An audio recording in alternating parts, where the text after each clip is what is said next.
कि अगर आप पानी रोकने की कोशिश करेंगे या पानी डाइवर्ट करने की कोशिश करेंगे, अगर आपने मिसाल के तौर पे कहिए रोक भी लिया, तो वो चीन क्या छोड़ देगा आपको, वहां बंद कर देगा आपका पानी। साइबर अटैक्स किए हैं हमारे हिंदुस्तान पे पूरे मेनलैंड पर, अब वो मानते नहीं है क्योंकि अकाउंटेबल नहीं होते।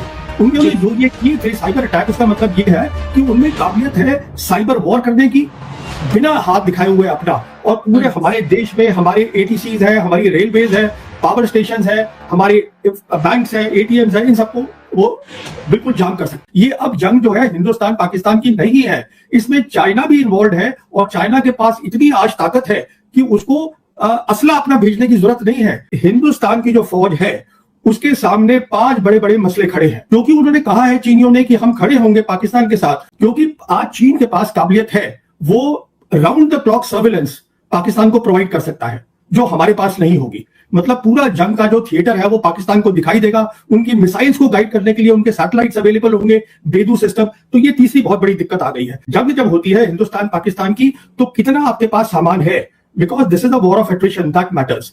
इसलिए जरूरी चीज ये होती है कि उनके पास जरिया है आज कि रेगुलर सप्लाई आती रहेगी चीन से, हमारे पास नहीं है। डिफेंस एनालिस्ट प्रवीण सुहाने लगता है भारतीयों को डरा डरा कर ही मार देगा। अब उसने फिर एक ताजा इंटरव्यू दिया और वार्न किया भारतीयों को कि अगर तुमने कोशिश भी की पाकिस्तान का पानी बंद करने की, तो तुम्हारा वो हाल पाकिस्तानी और चीनी मिलकर करेंगे कि तुम खुद पानी को तरसोगे, क्योंकि चीन की तरफ से जो पानी आता है वो आधे भारत की जरूरत को पूरा करता है।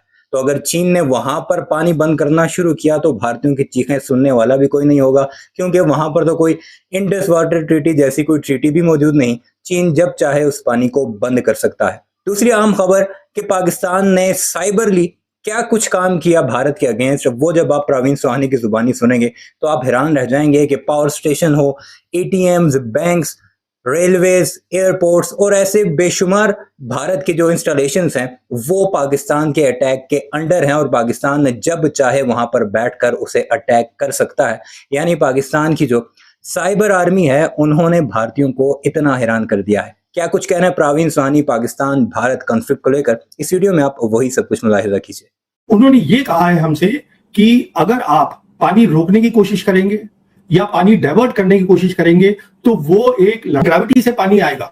अगर आपने मिसाल के तौर पे कहिए रोक भी लिया, तो वो चीन क्या छोड़ देगा आपको, वहां बंद कर देगा आपका पानी। तो हमने देखा कि अप्रैल 2020 में पीएलए भी आके बैठ गई है ईस्ट लद्दाख में, ऊपर से ये स्टेटमेंट आ गई है। इसका बहुत सीधा सा मतलब है ये अब जंग जो है हिंदुस्तान पाकिस्तान की नहीं है। साइबर अटैक्स किए हैं हमारे हिंदुस्तान पे पूरे मेनलैंड पर, जैसे मुंबई में हुआ था 2020 के अंदर। अब वो मानते नहीं है क्योंकि अकाउंटेबल नहीं होते।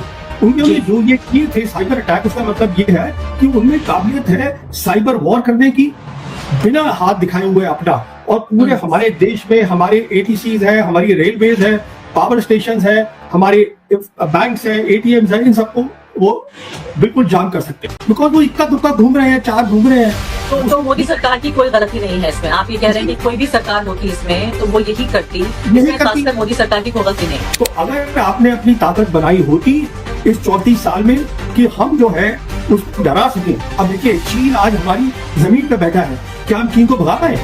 T20 में पीएलए भी आके बैठ गई है ईस्ट लद्दाख में, ऊपर से ये स्टेटमेंट आ गई है। इसका बहुत सीधा सा मतलब है ये अब जंग जो है हिंदुस्तान पाकिस्तान की नहीं है, इसमें चाइना भी इन्वॉल्व है, और चाइना के पास इतनी आज ताकत है कि उसको असला अपना भेजने की जरूरत नहीं है। काइनेटिक वॉर जिसको कहते हैं उसको करने की जरूरत नहीं है। तो आज क्या दिक्कत आ रही है यहाँ पर, जो असलियत है वो ये है कि हिंदुस्तान की जो फौज है उसके सामने 5 बड़े बड़े मसले खड़े हैं, और वो 5 मसले हैं। सबसे बड़ा तो है कि जैसे जो इंडियन आर्मी है उनके ये सब ट्रक जाएंगे, एमुनिशन जाएगा, खाना पानी जाएगा फ्रंट पर, तो उसकी सिक्योरिटी की बात हो गई है। क्योंकि अब देखिए जब जंग होगी, जिस तरीके से हमने कश्मीरियों के साथ धोखा किया है ओवर द इयर्स, अब ये बहुत मुश्किल है कहना कि वो हमारे साथ खड़े होंगे।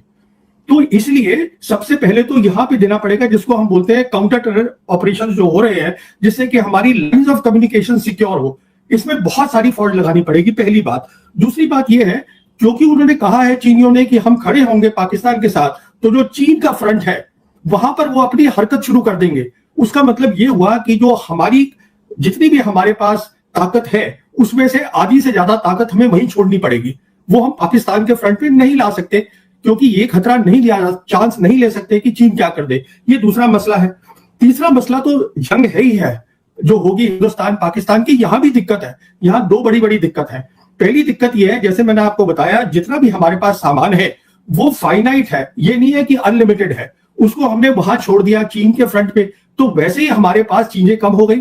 एयरफोर्स चीफ बार बार बयान दे चुके हैं कि मुझे ऑथराइज्ड है 42.5 स्क्वाड्रन, मैं आज 30 है मेरे पास, वो 30 से भी कम है, उसमें से भी आधी से ज्यादा आप समझ लीजिए चीन के पास चली गई, तो लड़ाई किसके साथ करेंगे आप? पहली बात। दूसरी बात, क्योंकि आज चीन के पास काबिलियत है, वो round the clock surveillance Pakistan को प्रोवाइड कर सकता है, जो हमारे पास नहीं होगी। मतलब पूरा जंग का जो थिएटर है वो पाकिस्तान को दिखाई देगा, उनकी मिसाइल्स को गाइड करने के लिए उनके सैटेलाइट्स अवेलेबल होंगे, बेदू सिस्टम। तो ये तीसरी बहुत बड़ी दिक्कत आ गई है। चौथी दिक्कत क्या है कि आपने देखा है कि चीन ने बहुत सारे साइबर अटैक्स किए हैं हमारे हिंदुस्तान पे, पूरे मेनलैंड पर, जैसे मुंबई में हुआ था 2020 के अंदर। अब वो मानते नहीं है क्योंकि अकाउंटेबल नहीं होते। उन्होंने जो ये किए थे साइबर अटैक, उसका मतलब ये है कि उनमें काबिलियत है साइबर वॉर करने की, बिना हाथ दिखाए हुए अपना। और पूरे हमारे देश में हमारे एटीसीज है, हमारी रेलवेज है, पावर स्टेशंस है, हमारे बैंक्स है, एटीएम्स है, इन सबको वो बिल्कुल जाम कर सकते हैं। अच्छा, और लास्ट बात जो बहुत इंपॉर्टेंट है, देखिए जंग जब होती है हिंदुस्तान पाकिस्तान की, तो कितना आपके पास सामान है, because this is a war of attrition that matters. इसलिए जरूरी चीज ये होती है कि उनके पास जरिया है आज कि रेगुलर सप्लाई आती रहेगी चीन से, हमारे पास नहीं है। तो जब आप ये सारी बातों को ध्यान में रखेंगे तो ये बात बिल्कुल क्लियर हो जाती है कि हमारी जंग की तैयारी नहीं है, जो कि जैसे साइबर होती है, एंटी स्पेस कैपेबिलिटीज होती है, ये सब उनको देने की जरूरत है पाकिस्तान को। पाकिस्तान को ये देने की जरूरत है कि जो स्पेयर पार्ट्स है, एमुनिशन है, उसकी रेगुलर सप्लाई रहे। पाकिस्तान को ये देने की जरूरत है कि उनको पूरा जो है बैटलफील्ड दिखाई दे। तो ये सब चीजें मिल जाती हैं तो उसमें पाकिस्तान का फायदा होता है। दूसरी बात मैं आपसे कहना चाहूंगा, लेकिन मुझे समझ में नहीं आया जब आप ये कह रहे थे कि इंटरनेट रोक सकता है हमारा, या हमारे एटीएम जो बैंक्स हैं उनके ऊपर उनको एक तरह से पैरालाइज कर सकता है, ये समझ में नहीं आया कि ये कैसे काम करेगा। ये ऐसा, इसको हम बोलते हैं साइबर। साइबर का मतलब होता है जितनी भी आज डिजिटाइजेशन हुई है, मतलब कंप्यूटर लगे हैं। आज हम देखिए हिंदुस्तान में कंप्यूटर हमारे फाइनेंशियल, हमारे बैंकों में लगे हैं, हमारे पावर स्टेशन में लगे हैं, हमारे एटीसी पे लगे हैं, हमारी ट्रेन के वहां पर भी कंट्रोल होता है। उन सबको जाम कर सकते हैं, वो चाइना के पास आज ताकत है। दूसरी बात, चाइना जो है, जो इंटरनेट आता है हिंदुस्तान के अंदर, ये सब अंडर सी केबल्स होती हैं। आज उनके पास वो वेसल्स है, वो जहाज है जो हमारे पास नहीं है, जिससे कि वो अंडर वाटर इंटरनेट कनेक्शंस काट सकते हैं। इसमें उनको हमसे फिजिकल लड़ाई करने की जरूरत नहीं है। अच्छा, दूसरी मैं एक बात आपके व्यूअर्स को और बताना चाहता हूं, वो बहुत सीधी सी है। देखिए, हमने जंगें लड़ी हैं पाकिस्तान के साथ, हिंदुस्तान पाकिस्तान की जंगें हुई हैं। जब पहली जंग हुई थी कश्मीर की, तो एक सीज फायर लाइन बनी थी, वो बनी थी 1 जनवरी 1949 को। पास चीन के पास ताकत है, हम उस ताकत को समझ रहे हैं। पाकिस्तान जानता है कि हमारे पास इतनी ताकत नहीं है। क्यों जानता है? क्योंकि उसने जितनी जंगें लड़ी हैं, मैंने आपको बताया है कि वो जो मिलिट्री लाइन है वो हमने ना तो 49 में बनी पहली जंग में, 65 की लड़ाई लड़ी, 71 की लड़ाई लड़ी, वो आज भी कायम है, हम उसको नहीं हटा पाए हैं। तो ये सब चीजें होती हैं जिनको, तो फिर आप क्या बता रहे हैं? बात नहीं रही हिंदुस्तान पाकिस्तान की, अब चीन भी इसमें इन्वॉल्व है। ये कारण है कि वो न्यूट्रल पोजीशन ले रहे हैं। और ये यहां पे हम लोगों को बात समझनी है इस बात को। चीन जो है, now there is a triangular matrix